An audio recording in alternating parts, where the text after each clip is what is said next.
Assalamualaikum warahmatullahi wabarakatuh.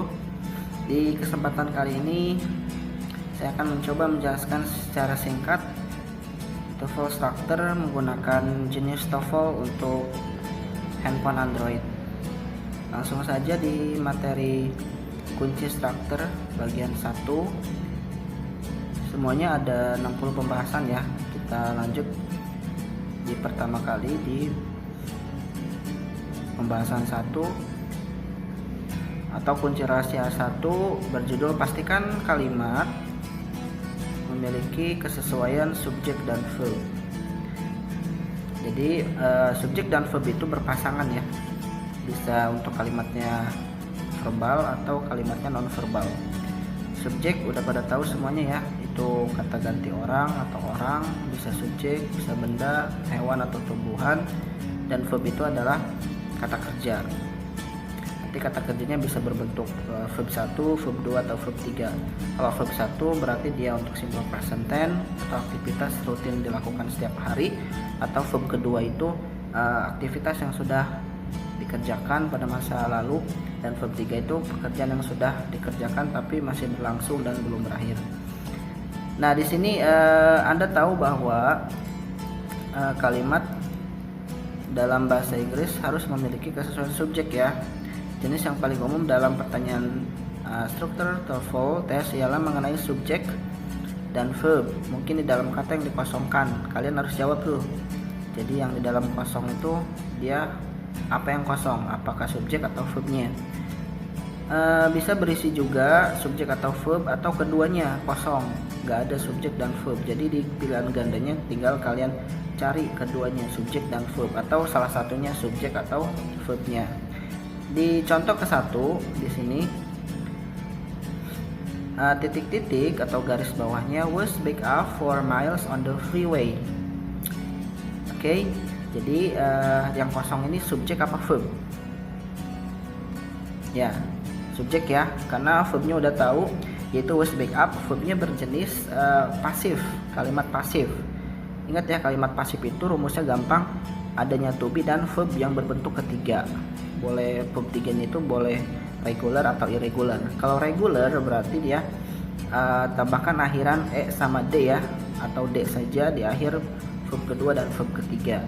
Kalau irregular itu perubahan dari verb 1, 2 dan 3 secara acak, baik berupa huruf atau kalimatnya atau katanya. Di sini titik-titik di backup ya, 4 miles untuk selama bermil-mil gitu ya, on the freeway, di jalan bebas. Nah, di sini berarti cari subjeknya. Subjeknya mana? A bisa berbentuk subjek tidak? Tidak ya. Kemudian untuk subjeknya itu A tidak. Kenapa? Karena yesterday itu merupakan bukan kata keterangan waktu ya, berarti salah. Kalau yang B, in the morning juga sama, kata keterangan waktu, berarti jangan dipilih antara C atau D, traffic dan cars. Baik, mana yang tepat?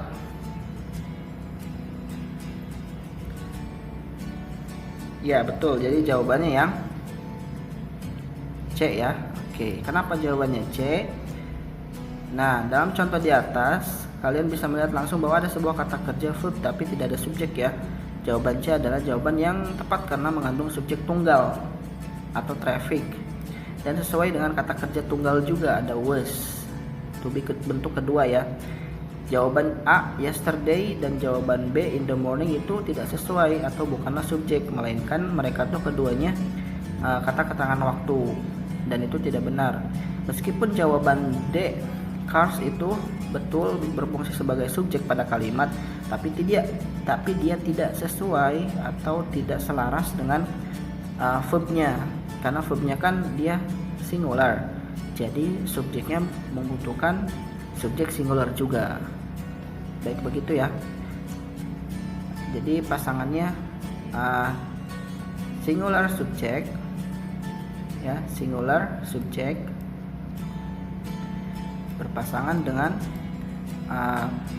verb yang berbentuk singular juga.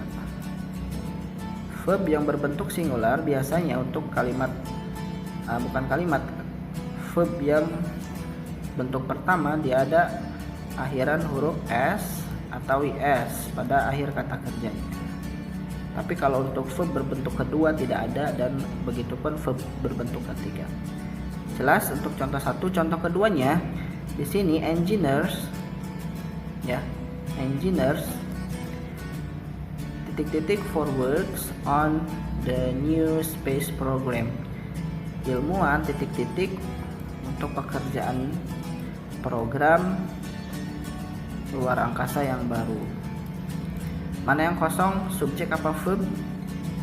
Ya, verb ya, karena subjeknya udah tahu. Engineers kita tentukan subjeknya singular atau plural. Ya betul, plural. Kenapa? Karena ada akhiran huruf s di akhir kata engineers ya nih di situ. Oke. Baik. Kemudian kita cari verbnya. Kita cari yang salahnya dulu. C atau D? C berbentuk adverb ya, kata keterangan. Karena ada akhiran huruf ly di akhirnya. Kemudian yang D, next man, itu kata keterangan juga berbentuk waktu, berarti salah. Nah, berarti tinggal jawaban pilihan gandanya antara A atau B. Oke, kembali ke subjeknya, berarti engineers itu kan plural ya. Jadi berpasangan dengan tadi apa?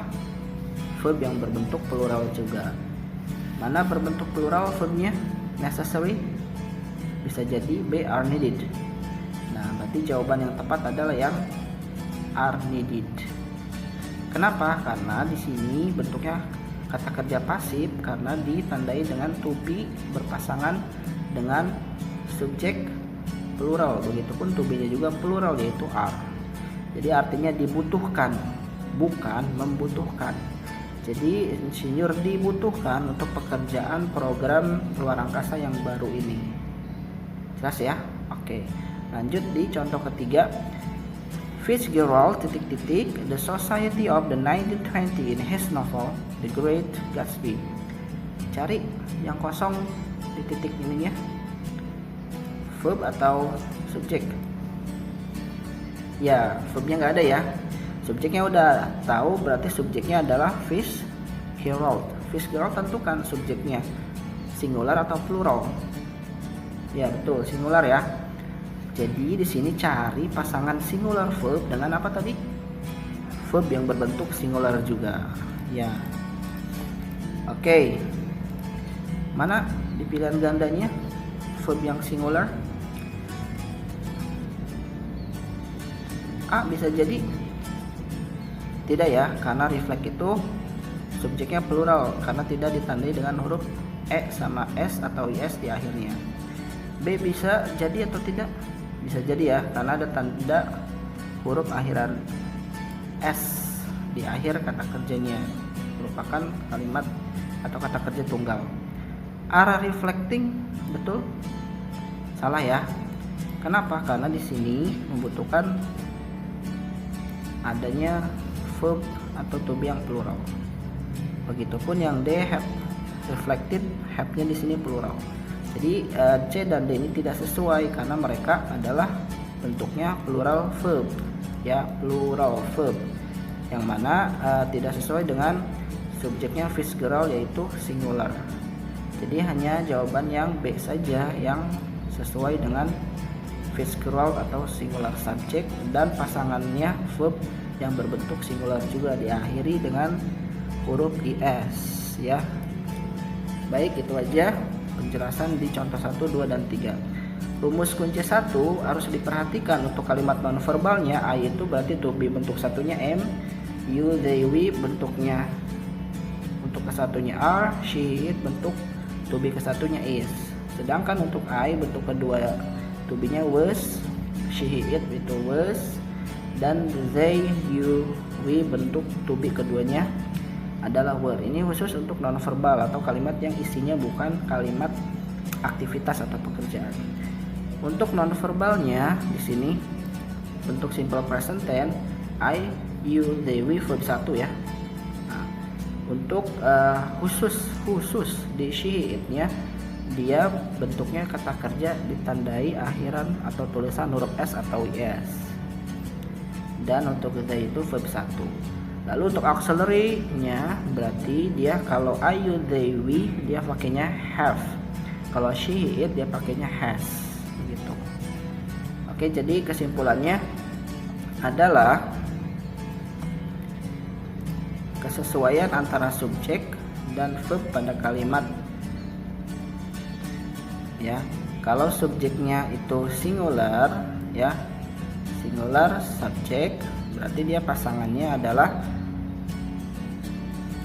verb yang berbentuk singular juga. Oke.